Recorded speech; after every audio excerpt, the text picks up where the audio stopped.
the perfect entry, really being patient, not jumping the gun, so to speak, and just really increase your day trading patience and overall discipline. So let's get into the charts. Let's go over a couple of trades I took, and let's rock and roll. Give me 1 sec. Let me grab this screen. Okay, so we have SPY and Qs. SPY was our main trade that we were watching. We really wanted to go long coming into this 547.34, a massive, massive technical area of support plus moving averages. So we have daily chart plus moving average support. There is so much volume there, so much protection. It's an absolutely beautiful opportunity. And oops, I got to zoom in and move this up a hair. So as it comes down into this level here, it's still too far away. It's about 63 cents away. Now, normally for me, that's not that far. I would normally execute that. But what I've been doing lately is really trying to lead by example and really show members how to really be patient, right? You can take that trade and it would have worked, right? Or you can be more patient and get the bigger trade. You're always going to have bounces as it comes into the level. Why? Because professional traders will always start edging into it. They'll always start averaging into that trade, right? So you'll have some sort of a bounce, and then as it comes up a little bit higher due to buying volume, you're going to have shorts getting squeezed that wanted to short the shit out of this. Okay, so it came up, would have been a nice trade, all good. But then as it comes down into that level right here, that's where the smart money is. This is more retail. This is smart money. Okay. Dumb money, smart money. That's kind of how they roll, right? So, and we want to chase the smart money. We want to chase the institutional money and stuff that actually moves the market in the direction that you want. So on SPY here, like literal bottom tick entry, I'm going to zoom in on these entries so then you guys can get a better view.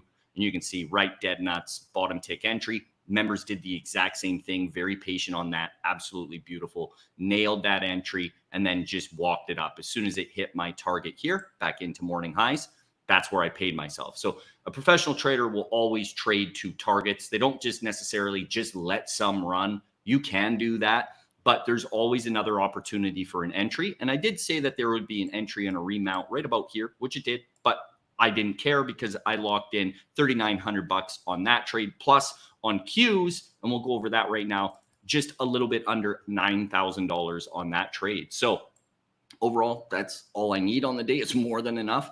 And what we had here was a sell-off, and then we were looking for what I call a head bump under a major level of resistance.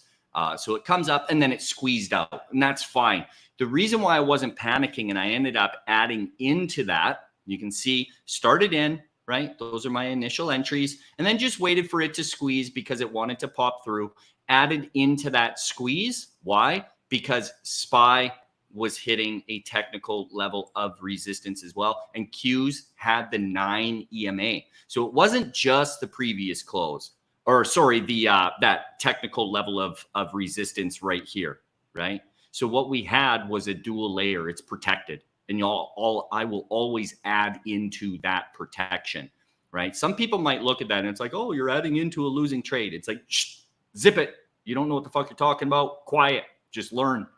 And when you're backed by protection, add into that fucking protection, period, full stop. So really nice trade on that. And then I did pay myself and it came all the way up. And then once it pulled back in here, it top ticked that, bumped its head. I entered and then paid myself immediately and then just stopped out the rest. All good. So locking in $8,695 on that trade. So overall, really solid day. Members rocked it. When I asked the members here this morning of Tricktrades, how many of you are closing your month with a fully green month? Man, that chat room just lit up. Really impressive. Really proud of them. And I love seeing that. So that's really great news. And there is one more quick thing, please, before you go. Don't go off yet. One sec. Sorry, guys. No, I don't have it here. Oh, well. August 5th, we are doing a webinar, a free webinar. I'm going to show you exactly how to enter into these trades, how to average in, how to pay yourself, where it's going to be an in-depth trade. Please check all my socials. You can go and follow me on X at Tricktrades1, and you will find a post. Just go into my profile. I wish I had it here for you guys. I can pin it in the comments section, and that will be a link for an RSVP to make sure you reserve a spot for that webinar, because it will fill up. It'll absolutely fill up. This is a big webinar, and it's going to be something that isn't offered very often. I'm going to be going into in-depth teaching and education on how to essentially manage these positions like an absolute badass. So on that note, folks, if you don't feel like waiting for that webinar, come join us at tricktrades.com. Adios.